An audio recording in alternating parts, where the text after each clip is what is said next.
सेना पर पिछले 14 साल में अब तक का सबसे बड़ा हमला हुआ है। उरी हमले में सेना के 17 जवान शहीद हो गए हैं, जबकि 10 से ज्यादा जवान घायल हुए हैं। सेना ने हमले में शामिल सभी 4 आतंकियों को मार गिराया है। आतंकी हमले की जिम्मेदारी पाकिस्तान के संगठन लश्कर-ए-तैयबा ने ली है और सूत्रों के मुताबिक एलओसी के करीब इस कैंप पर हमला करने आए आतंकी पीओके के रास्ते से आए थे।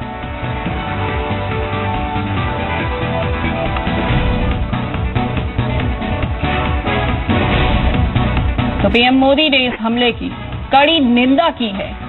पीएम मोदी ने ट्वीट किया है और उन्होंने कहा है कि आतंकी हमले के दोषियों को बख्शा नहीं जाएगा। उन्होंने कहा कि वो शहीदों को नमन करते हैं जिन्होंने देश की रक्षा के लिए अपनी जान की कुर्बानी दे दी। और इसके साथ ही उन्होंने आतंकियों को सख्त संदेश भी दिया है। ट्वीट में पीएम मोदी ने कहा कि वो शहीदों को नमन करते हैं और साथ ही सख्त संदेश देते हुए कहा कि किसी भी आतंकी को बख्शा नहीं जाएगा।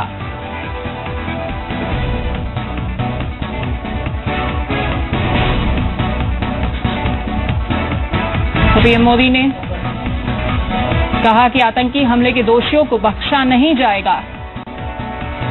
तो आपको बताते हैं कि आखिरकार जो उरी में वो हमला हुआ है, आखिरकार वो हुआ कैसे है, किस तरह से इस हमले के लिए आतंकी दाखिल हुए थे। हमले में शामिल आतंकियों ने पीओके के पास एलओसी पर के जरिए जो है वो हमले के लिए आए थे। घने जंगलों और अंधेरे का फायदा उठाते हुए सभी आतंकी सेना के कैंप तक पहुंच गए थे और वहीं आतंकियों ने काफी देर तक सारी जगह का अच्छे से मुआयना भी किया था। तो सुबह करीब 5:45 बजे कैंप के पिछले हिस्से में बनी दीवार को उन्होंने तोड़ा और कैंप के अंदर दाखिल होते हुए उन्होंने धमाकों को अंजाम दिया था। तो आपको बता रहे हैं कि किस तरह से उरी में हुए हमले में आतंकी जो है किस तरह से दाखिल हुए थे। और अब आपको ये बताते हैं कि आखिरकार उन्होंने उरी पर ही क्यों अपना निशाना जो है बनाया, उरी को ही क्यों आतंकियों ने हमले के लिए चुना था। उरी आर्मी बेस कैंप में अत्याधुनिक हथियारों का भंडार है। यहाँ पर अत्याधुनिक हथियार है और इसकी वजह से यही वजह रही कि आतंकियों ने इसे चुना।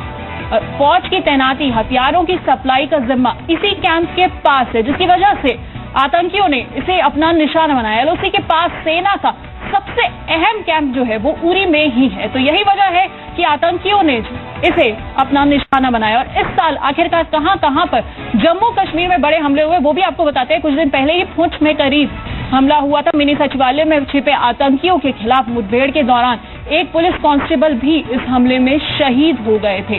तो ये कोई पहला हमला नहीं है, इससे पहले भी इस साल जो है कई हमले हुए। 9 सितंबर को पुलवामा में आतंकियों ने सीआरपीएफ कैंप पर हमला किया था।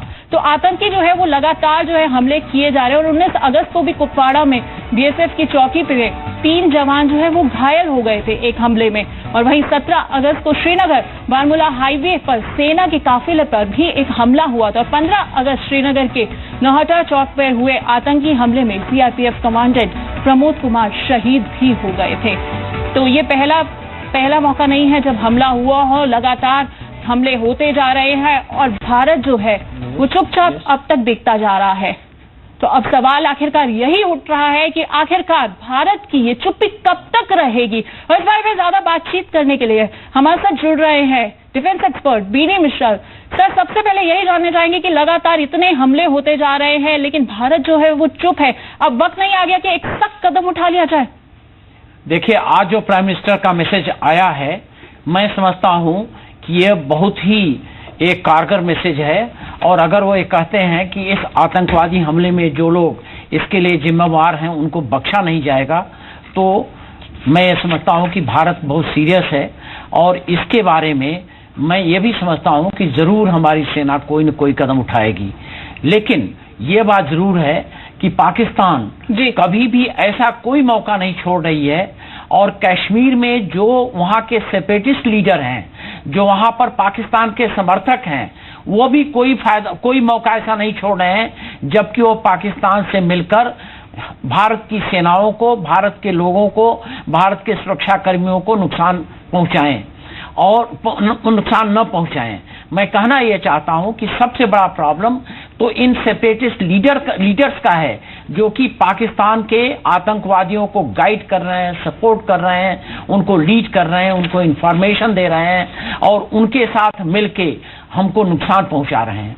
ये भी एक मुद्दा है जिसको देखना पड़ेगा हमारे देश को। जी बिल्कुल, आपने सही कहा। अगर हम पिछले आतंकी हमले की बात करें तो पठानकोट में भी एक हमला ऐसा ही हुआ था, तब भी सेना पर निशाना बनाया गया था, लेकिन भारत जो है वो उससे कुछ सबक लेता हुआ ज्यादा दिख नहीं रहा। हम अक्सर बातें करते रहते हैं जब हमला हो जाता है कि हमें यहाँ पर कुछ सख्त उठाने होंगे, लेकिन क्या आपको नहीं लगता कि ये एक बहुत बड़ा इंटेलिजेंस फेलियर है? सॉरी, नहीं, मैं नहीं समझता हूं, क्योंकि ऐसा है कि जो अभी अटैक हुआ है उरी में, ये उरी जो लाइन ऑफ एक्चुअल कंट्रोल है, जो हाईवे जाती है बारामूला से श्रीनगर, बारामूला, उरी और मुजफ्फराबाद, वो जहां पर लाइन ऑफ एक्चुअल कंट्रोल है उससे बहुत नजदीक लगा हुआ है। और मुजफ्फराबाद से और वहां को जो उनकी पाकिस्तान की एलओसी है, एलओसी पर जो उनकी टुकड़ियां हैं, उनसे ये लोग काफी आसानी से जंगलों के और पहाड़ों के बीच से होकर आ सकते हैं। तो ये इनका एक सिलसिला चला हुआ है वहां से इन्फिल्ट्रेट करके सॉफ्ट टारगेट्स को सिलेक्ट करके अटैक करने का, और ये वो कर सकते हैं क्योंकि फिराइन जब आता है तो वो ये समझ के आता है कि हमको अटैक करना है। हमें इसका एक बात का जरूर संज्ञान लेना चाहिए कि भारत की फौजें हर बार किसी भी आतंकवादी को वापस नहीं जाने दे रही हैं, उनका यही सफाया कर रही हैं। यह बात भी एक जरूरी है और पाकिस्तान इसको जानते हुए भी वो अपने स्ट्रेटेजिक एसेट्स को और जो इनके लश्कर तैयबा के आतंकवादी हैं उनको भेज रही है पैसे देके, और उनको इस्लाम के नाम पर उनको इंडोक्ट्रिनेट करके और उनको प्रेरित करके कि ये काफिरों पर अटैक है, ये भी इस्तेमाल करके पाकिस्तान आज कर रहा है। और मैं ये भी समझ रहा हूं कि कश्मीर वैली में भी ये एक इंडोक्ट्रिनेशन, ये जो एक इस्लामाइजेशन है वो भी बहुत ऊंचे दर्जे पर पहुंच गया है, और ये भी इसका एक कारण है कि पाकिस्तान के द्वारा ये बढ़ावा दिए हुए लोग सेपरेटिस्ट ये किस तरीके से गड़बड़ी कश्मीर वैली में फैला रहे हैं। जी बिल्कुल, आपने जिक्र किया कि पाकिस्तान जो है वो किस तरह से ब्रेन वॉश कर रहा है। यहाँ पर यह भी जिक्र करना होगा कि हाफिज सईद जो है हाल फिलहाल इस तरह के बयान देता आया है, वो अक्सर यही कहता आया है कि किस तरह से वो भारत के खिलाफ जो है जा रहे हैं, लेकिन यहाँ पर फिलहाल हम आपको पहले ये दिखा देते हैं कि आम लोगों का क्या कहना है। हमने सोचा शायद जैसे यहाँ पे 98 में शायद आपने सुना होगा तो शेलिंग हुई थी क्रॉस बॉर्डर से, तो हमने सोचा शायद वैसा ही कुछ हुआ। तो उसके बाद जब मैं खड़ा हुआ, मेरा जो फर्स्ट फ्लोर में मेरे बेडरूम का व्यू जो है आर्मी की तरफ है, तो मैंने देखा कि यहाँ से फिर ब्लैक स्मोक उठने की आवाज़ भी आई। तो जनरली फिर मैंने सोचा नहीं कुछ ऐसा कुछ हो रहा है यहाँ पे। तो उसके बाद फिर जब हेलीकॉप्टर 6 बजे आने शुरू हुए तो फिर आपने जो लोकल्स वगैरह से फिर हम बाहर निकले तो ये इन्फॉर्मेशन मिली कि यहाँ पे शायद कुछ आर्मी में ऐसा कोई इंसिडेंट हो रहा है जिसकी वजह से कुछ प्रॉब्लम हो रही है। 8 बजे 5:30 बजे के करीब सब उठने का टाइम होता है, सब नॉर्मली उठ जाते हैं घर में। तो सुबह एक मतलब हैवी बॉम्ब ब्लास्ट की कुछ आवाज़ आई, तो मतलब हमें लगा कुछ आर्मी में होता रहता है, जैसे नॉर्मली ऐसे यहाँ पे होता ही रहता है। हफ्ते के बाद कुछ मतलब फायरिंग आवाज़ सुनाई देती रहती है, वैसे हमें लगा नॉर्मली वैसा ही कुछ होगा। लेकिन जब मैं उठा अंदर किचन में गया तो ऐसे मोहल्ले में कोई आए थे, घर में आए थे, उन्होंने कहा कि ऐसे हुआ है यहाँ पे आर्मी पे अटैक हुआ है। यहाँ पे वहाँ एक जगह किसी आर्मी के जो रहते हैं रेजिडेंस में, वहाँ एक शेड में घुस गए हैं वो 4-5 बंदे। तो उन्होंने लगभग 2 आदमी को अब तक मार डाला है, उनमें बम ब्लास्ट किया है। तो उसके बाद जब आगे और न्यूज़ लगाई 7:30 बजे करीब न्यूज़ लगाई तो उसमें हमने देखा तो दिखा रहे थे आज तक पे सब न्यूज़ चैनल पे, जी न्यूज़ पे भी दिखा रहे थे कि ऐसे यहाँ पे उड़ी सेक्टर में अटैक हुआ है। तो इस मामले में 4 आदमी आर्मी के मर गए और 16 जख्मी और 2 वो भी हैं, वो 5 बंदे करीब बताए जा रहे थे। उसके बाद अभी तक चल रहा था, अभी फायरिंग की कोई आवाज़ नहीं आ रही है।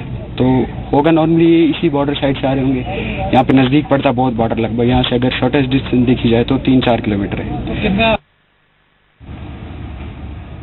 तो आपने सुना कि क्या कहना है आम जनता का इस हमले के बारे में, और अब आपको बताते हैं कि आरजेडी सुप्रीमो ने उरी हमले को लेकर कैसे पीएम मोदी पर निशाना साधा। और वहीं एनसीपी नेता माजिद मेमन का कहना है कि अब पाकिस्तान को ईंट का जवाब पत्थर से देने का वक्त आ गया है। ऐसी परिस्थिति में हमें चाहिए कि सभी राजनीतिक दल एक साथ जुड़कर देश की सुरक्षा के मामले में और इस तरह के हमलों के खिलाफ खड़े होने में कोई कसर नहीं रखेंगे, मुझे विश्वास है। और हमें विश्वास है कि हम ईंट का जवाब पत्थर से दे पाएंगे। प्रधानमंत्री को चाहिए कि तुरंत वो इसमें हस्ताक्षेप करें, उनका फौरन बयान आना चाहिए, खंडन होनी चाहिए। और गृह मंत्री जैसे कि बताया जा रहा है श्रीनगर जा रहे हैं, मुझे लगता है कि अभी हमें ईंट का जवाब पत्थर से देने का समय आ गया है। कब तक हम अपने शहीदों की इस तरह से जाने गंवाएंगे। ये जो आतंकी हमला करने वाले लोगों को मैं स्ट्रांगली कंडेम करता हूँ, निंदा करता हूँ। हमारे जवान लगातार सीमा पर ये नरेंद्र मोदी की लापरवाही से हमारे जवान मारे जा रहे हैं और ये इनके हमारा पार्ट एंड पार्सल हिस्सा है, वो धीरे धीरे हाथ से निकलता नजर आ रहा है।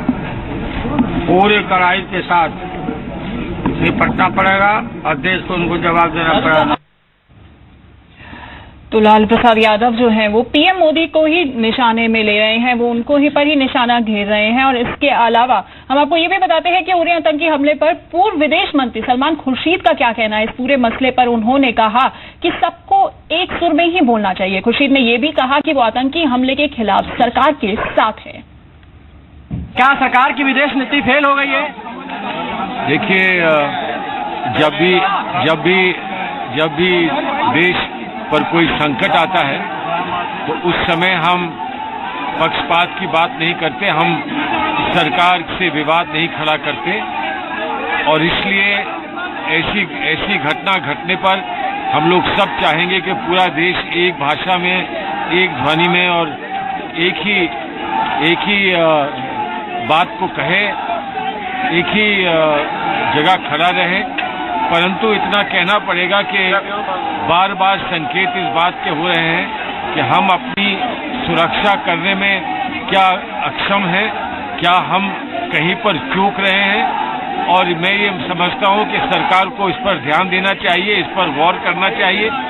और जहां भी विपक्ष की आवश्यकता हो हम सहयोग देने के लिए तैयार हैं, लेकिन बड़ी सूझबूझ और समझदारी के साथ हमको इसका सामना करना चाहिए।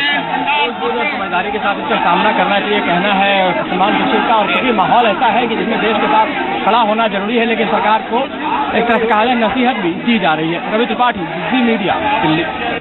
तो बिल्कुल हमला हुआ है और यहाँ पर सियासी हमले भी साथ साथ सरकार पर हो रहे हैं। बीडी मिश्रा हमारे साथ जुड़े हुए हैं ज्यादा जानकारी के लिए, ज्यादा बातचीत के लिए। और इसके अलावा मेरे साथ हमारे संवाददाता ब्रजेश भी जुड़े हुए हैं न्यूज रूम से। बीडी मिश्रा जी, सबसे पहले आपके पास आना चाहूंगी। आतंकी हमला हुआ और उसके बाद अब पीएम मोदी पर सियासी हमले भी हो रहे हैं, तो आपको लगता है कि सरकार की तरफ से ये एक बड़ी चूक है? हालांकि हम लोगों ने पिछले कुछ समय में ये देखा कि पीएम मोदी का जो रवैया है वो आतंकियों को लेकर और इसके खिलाफ जो है काफी सख्त है। बड़ा अफसोस होता है हिंदुस्तान में अगर हमारे राजनेता इस तरीके की बातें करते हैं। तो ये पीएम मोदी तो सन 14 में बने हुए हैं, 2014 में प्राइम मिनिस्टर बने हुए हैं। 1947 से लेकर के आज तक पाकिस्तान के खिलाफ इतनी जंगें हुई हैं, तो तब प्राइम मिनिस्टर मोदी थोड़ा थे। और ऐसा आदमी जो कि गंगा का जब बाढ़ आती है उसमें लोग मर जाते हैं बिहार में, तो यही लालू प्रसाद जी कहते हैं कि बड़ी खुशी की बात है कि गंगा मैया आपके यहां तक आई, शहाबुद्दीन को छोड़ दिया है जो कि वहां पे इतना बड़ा आतंकवादी है। ये क्या बात कर रहे हैं लालू प्रसाद जी? मुझे इनको शर्म आनी चाहिए कि ये ऐसी बातें कर रहे हैं कि प्रधानमंत्री के लापरवाही से ये सब चीजें हो रही हैं। बड़े अफसोस की बात है। हमको तो ये लगता है कि ये लोग गैर जिम्मेदार आदमी हैं। जी बिल्कुल। ब्रजेश भी मेरे साथ जुड़े हुए हैं न्यूज रूम से। ब्रजेश, यहाँ पर आतंकी हमला हो जाता है उसके बाद भी कई मीटिंग्स होती रहती है, लेकिन आपको नहीं लगता कि इस तरह की मीटिंग्स जो है वो पहले हो जानी चाहिए, पहले इस तरह से तैयारी होनी चाहिए?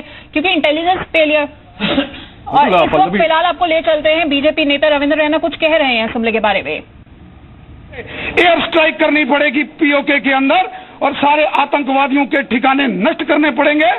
जैसे रावण ने रामायण काल के अंदर लंका को एक राक्षसों का अड्डा बन गया था और हनुमान जी ने लंका को ध्वस्त किया था, हमको भी लगता है पीओके को ध्वस्त करना पड़ेगा। हम और ज्यादा बर्दाश्त नहीं कर सकते।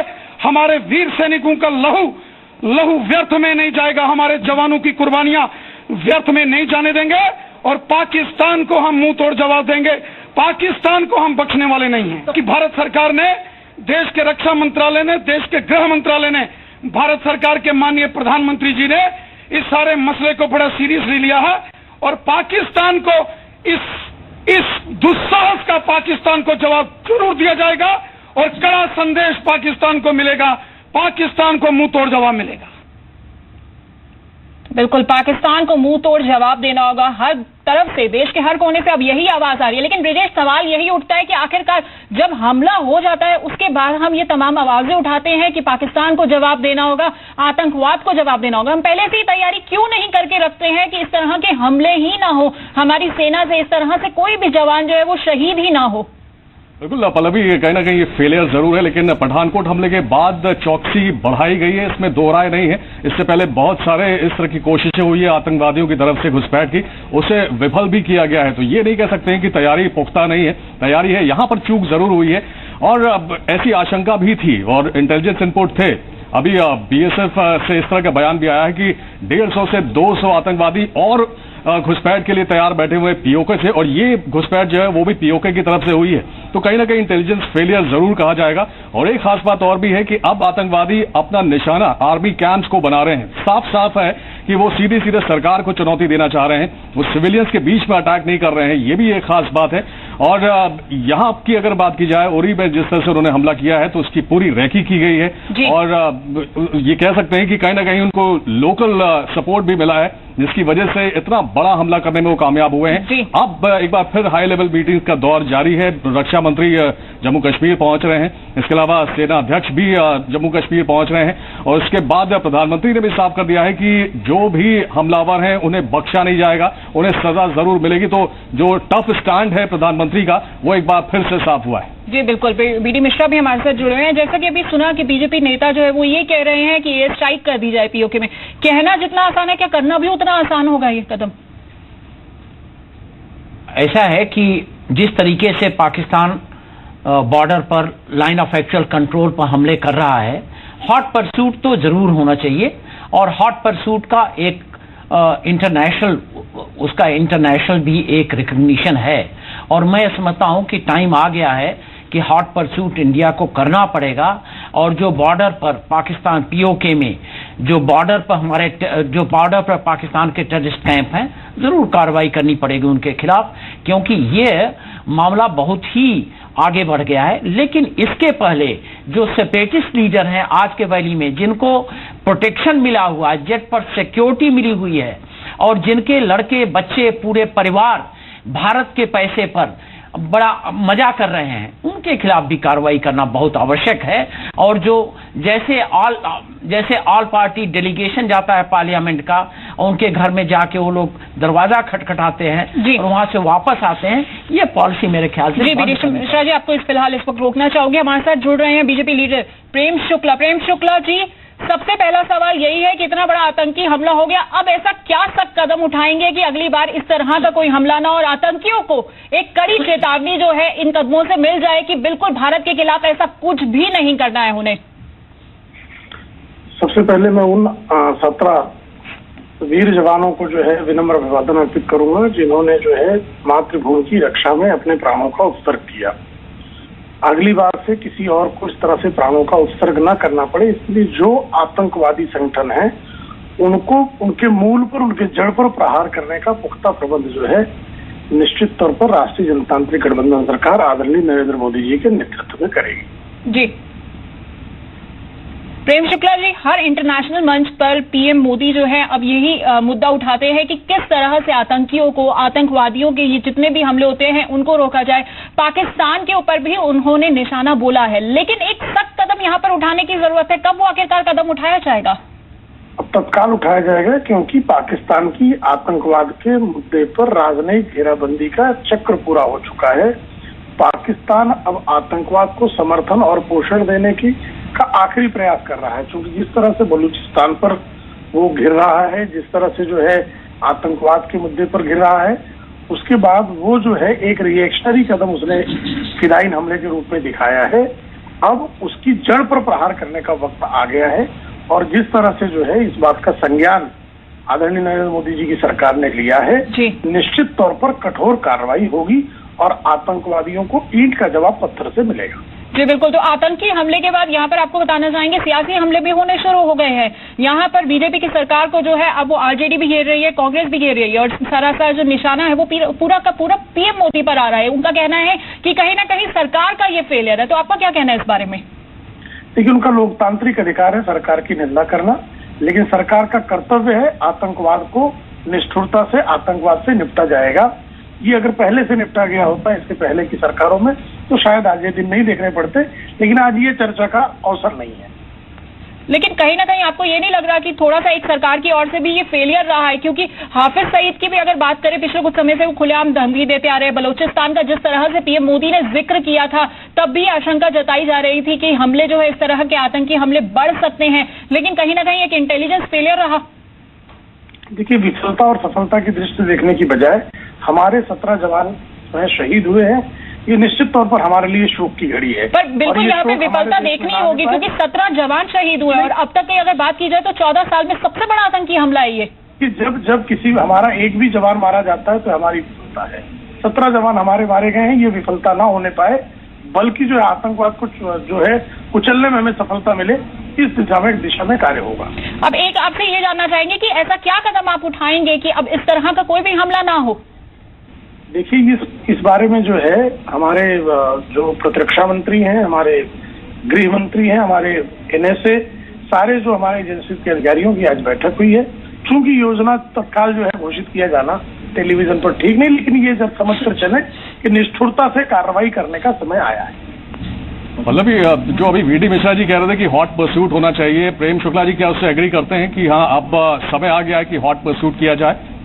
नहीं, हमारे ये सामान्य तौर पर हमारे लोगों के मन में ये बातें, जो भी सुज्ञ नागरिक है वो चाहता है ये, लेकिन सरकार अभी इस नीति पर जो है कोई बयान तत्काल नहीं देना चाहेगी, जो चूंकि इस तरह की चीजों को मीडिया में घोषित करके इस तरह की कार्रवाइयां नहीं की जाती। जी बहुत बहुत शुक्रिया प्रेम शुक्ला जी आपका इस तमाम बातचीत के लिए, तमाम जानकारी के लिए। तो बीजेपी सरकार जो है पूरी तरह से सख्त होती हुई नजर आ रही है इस आतंकी हमले पर। और प्रफुल्ल बख्शी हमारे साथ जुड़ रहे हैं इस पूरे मामले पर और ज्यादा बातचीत के लिए। डिफेंस एक्सपर्ट है, आपको बता दें सर, पठानकोट में पहले हमला हुआ, अब उरी में हमला हो गया है और सरकार जो है वो यही कह रही है कि पूरी तरह से सख्त कदम उठाए जाएंगे, लेकिन सवाल यही है कि कदम हमेशा बाद में क्यों उठाए जाते, पहले क्यों नहीं कदम उठाए जाते कि जिससे इस तरह के कोई हमले ही ना हो? आप बिल्कुल ठीक कह रही हैं।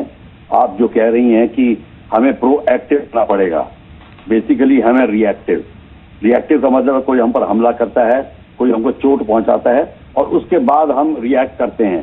तो इनिशिएटिव दुश्मन के हाथ में है और सरप्राइज दुश्मन के हाथ में है। जब तक आप प्रोएक्टिव नहीं बनेंगे और उनके हमला करने के ठिकानों के ऊपर उनको नेस्तनाबूद नहीं करेंगे, उनको दर्द नहीं पहुंचाएंगे, उनको ऑन द रन नहीं करेंगे, वो नेगोशिएटिंग टेबल पे नहीं आएंगे, बल्कि आपको नेगोशिएटिंग टेबल पे आने के लिए बाध्य करेंगे और मीटिंग डिबेट करने के लिए बाध्य करेंगे। प्रॉब्लम यहीं पे है, हमारी नीतियां कमजोर हैं, हमने ढंग की नीति कभी बनाई नहीं है, कभी वॉर डॉक्ट्रिन, सिक्योरिटी डॉक्ट्रिन ढंग से लिखी नहीं है। हिंदुस्तान की यही प्रॉब्लम है, क्योंकि हम अपनी फौज को एक अहम भूमिका नहीं देते, फौज को सबसर्विएंट रखने की कोशिश करते हैं। तो जब फौज अपना रोल ठीक से अदा नहीं कर पाती बॉर्डर के ऊपर, जिधर भी देखी जाएगी, तब आपको ये प्रॉब्लम आ रही है। तो प्रफुल्ल जी, अगर हम पीएम मोदी के रुख की बात करें तो हमने अक्सर ये देखा है कि उनका रुख आतंकवादियों के खिलाफ, आतंकी हमलों के खिलाफ काफी एग्रेसिव रहा है। तो फिर ऐसा आखिरकार कहां पे चूक हो गई कि 14 साल में सबसे बड़ा हमला हो गया यहाँ पर? देखिए, ऐसा है, चूक इसलिए हो गई है कि कहना कि हम आतंकवादियों के खिलाफ करेंगे, हम बहुत कर देंगे, मार देंगे, उनको ध्वस्त कर देंगे, ये सब खोखली बातें हैं। अगर प्राइम मिनिस्टर मोदी ने ये बात कही तो मेरे को कहने में शर्म आ रही है कि ये बात गलत है। जब तक मोदी साहब अपनी फौज को ठीक से उसके लिए लगाएंगे नहीं और कमांडर जनरल सुहाग को ऑर्डर नहीं देंगे कि आप पूरी बात आपके हाथ में है, आप करके दिखाइए और फिर हमको बोलिए, तब बात बनेगी। ये कहने को तैयार अभी तक मोदी साहब नहीं हुए हैं और ये मोदी साहब की चूक है। लोग नहीं कहना चाहते, उनको ना बेशक कहें, पर मैं आपको बता रहा हूं कि ये गलती कर रहे हैं और ये गलती का नतीजा ये देखा कि आप अटैक आप पे हो रहा है, आप डिफेंसिव में हैं और आपके 17 आदमी मर गए। ये तो ऐसा तो तमाशा हमने कहीं नहीं देखा फौज में, ये पहली बार देख रहे हैं। इसलिए देख रहे हैं कि आप जब तक हाथ में आपके अस्त्र नहीं होंगे और आप दुश्मन के खेमे में अंदर नहीं जाके हमला करेंगे, पाकिस्तान ऑक्युपाइड कश्मीर के कैंप्स में नहीं हमला करेंगे, जी तब बिल्कुल तक पाकिस्तान के प्रफुल्ल जी आपने बिल्कुल सही कहा कि यहाँ पर एक सख्त कदम उठाने की जरूरत है। बिल्कुल एक ऐसा कदम उठाने की जरूरत है कि इस तरह के हमले ही ना हो। अक्सर ये देखा जाता है कि पहले हमला हो जाता है और उसके बाद जो है वो यहाँ पर ये बनाए जाते हैं प्लान की किस तरह से हमले ना हो, लेकिन यहाँ पर प्रोएक्टिव होने की ज्यादा जरूरत है। आप सभी खास मेहमानों का बिल्कुल शुक्रिया, बहुत बहुत शुक्रिया हमारे साथ जुड़ने के लिए, और आगे बढ़ते हैं एक